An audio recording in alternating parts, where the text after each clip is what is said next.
नमस्कार दर्शकों, स्वागत है आप सभी का हमारे चैनल डेली सोप रिकैप में। अनुपमा के कल के एपिसोड में हमने देखा कि सब कुछ कितना बदल गया है। अनुपमा रहने गई है आशा भवन आश्रम में और वनराज का खुद का टावर बन गया। आज के शो के शुरुआत में हम लोग देखेंगे कि बापूजी आश्रम में भगवान की पूजा कर रहे होते हैं और वहाँ पे जितने भी बुजुर्ग लोग रहते हैं वो लोग सब एक दूसरे के साथ बातें कर रहे होते हैं और एक दूसरे के साथ मस्ती मजाक करते हुए खुश रह रहे होते हैं।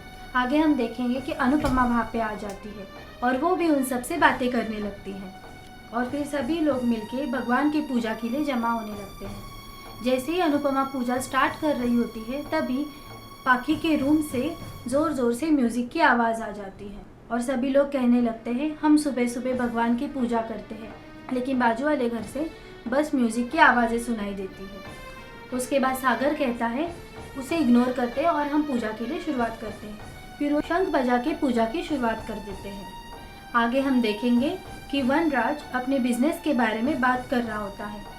उसके घर में कई नौकर आ गए होते हैं, लेकिन बा उसके लिए चाय लेके आती है और फिर वो दोनों काव्या की छपी हुई मैगजीन देखते हैं और फिर बा वनराज से कहती है कि ये काव्या रोज़ अलग अलग लड़कों के साथ फ़ोटो खिंचवा रही है, तुम उसे कुछ नहीं कहते क्या?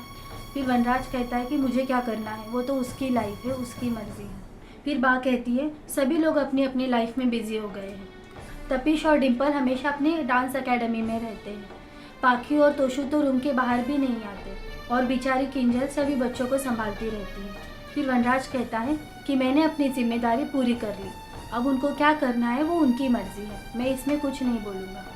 उसके बाद हम देखेंगे कि पाखी नीचे आती है और वनराज उससे कहता है आज के बाद म्यूज़िक की आवाज़ इतनी ज़्यादा नहीं होनी चाहिए, लेकिन पाखी कहती है पापा उसमें क्या हो गया, मुझे अच्छा लगता है। और फिर वनराज पाखी को फूल देके उसे हैप्पी बर्थडे विश कर देता है और उसे रिंग भी गिफ्ट करता है। ये देख के पाखी बहुत खुश हो जाती है और फिर वनराज उससे कहता है कि तुम्हें पार्टी करनी है कर लो और मेरे सेक्रेटरी से इस बारे में बात कर लेना। फिर बा कहती है कि इतनी महंगी रिंग देने की क्या ज़रूरत थी, प्यार तो ऐसे भी तुम दिखा सकते हो ना।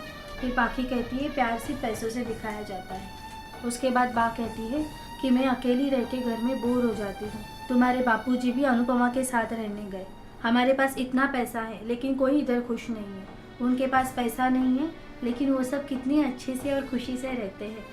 लेकिन वनराज कहता है कि बा मुझे बिजनेस की तरफ ध्यान देने दो, इन सब बातों में मुझे मत उलझाओ। और ये इतना कह के वनराज वहाँ से चला जाता है।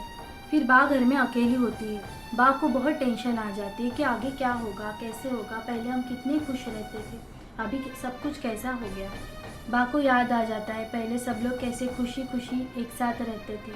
फिर बा ये सब सोच के रोने लगती है। आगे हम देखेंगे कि अनुपमा अपने आश्रम के सारे हिसाब कर रही होती है और सोच रही होती है कि पैसा कम पड़ रहा है, अब क्या करूँ आगे जाके। उसके बाद सागर वहाँ आ जाता है और उसे कहता है टेंशन लेने से कुछ नहीं होगा, हम सब मिलके सब कुछ कर लेंगे। आगे हम देखेंगे कि बापूजी बालकनी में खड़े होकर बा का इंतज़ार करते हैं। उसके बाद बापूजी के दोस्त वहाँ पे चले आते हैं और कहते हैं तुम दोनों में अगर इतना प्यार है तो तुम दोनों एक साथ क्यों नहीं रहते। फिर बापूजी ने कहा कि मैंने अपने बेटी को चुना और उसने अपने बेटे को चुना, इसीलिए हम दोनों अलग अलग रहते हैं, लेकिन हमारे बीच में प्यार तो उतना ही है। उसके बाद बा बालकनी में आ जाती है और वो दोनों एक दूसरे को देख के बहुत खुश हो जाते हैं। फिर बापूजी बा की तरफ गुलाब का फूल फेंक देते हैं, लेकिन उतने में अनुपमा आ जाती है, इसीलिए बा वहाँ से चली जाती है। अनुपमा बापूजी से कहती है कि आप दोनों एक साथ क्यों नहीं रहते, आप यहाँ पे क्यों रहते हो। फिर बापूजी कहती है मुझे वहाँ पे अच्छा नहीं लगता, मुझे यहाँ पे अच्छा लगता है। आशा भवन का हर कोई मेरा फैमिली मेम्बर है और मुझे मेरे परिवार के साथ रहना ज़्यादा अच्छा लगता है। आगे हम देखेंगे सागर रोने की एक्टिंग करता है और कहता है कितना इमोशनल हो रहे हो, चलो मैं मार्केट से सारा सामान लेकर आया हूँ, चेक कर लो, लेकिन मुझे दवाइयाँ लेने मत भेजा करो क्योंकि मुझे दवाइयाँ अच्छी नहीं लगती। फिर अनुपमा कहती है ठीक है, तुम्हारी शादी किसी डॉक्टर से ही करवा देते हैं, फिर सारी दवाइयाँ वही लेके आएगी। आगे हम देखेंगे बा धीरे से आ जाती है और वो फूल लेके निकल जाती है। उसके बाद हम देखेंगे अनुपमा बापूजी से कहती है कि मैं मंदिर जा रही हूँ बापूजी।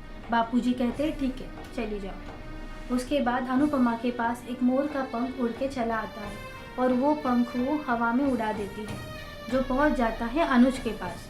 अनुज एक मंदिर में बांसुरी बजा रहा होता है और फिर पंडित जी उसे देख के बोल रहे होते हैं कि कौन है ये इंसान, किसी को पता नहीं, लेकिन रोज़ आके यहाँ पे बांसुरी बजाता है और अपने धुन में सबको मोह लेता है। फिर हम देखेंगे अनुज बांसुरी बजा रहा होता है और ये अनुपमा देख लेती है। ये था आज का पूरा एपिसोड।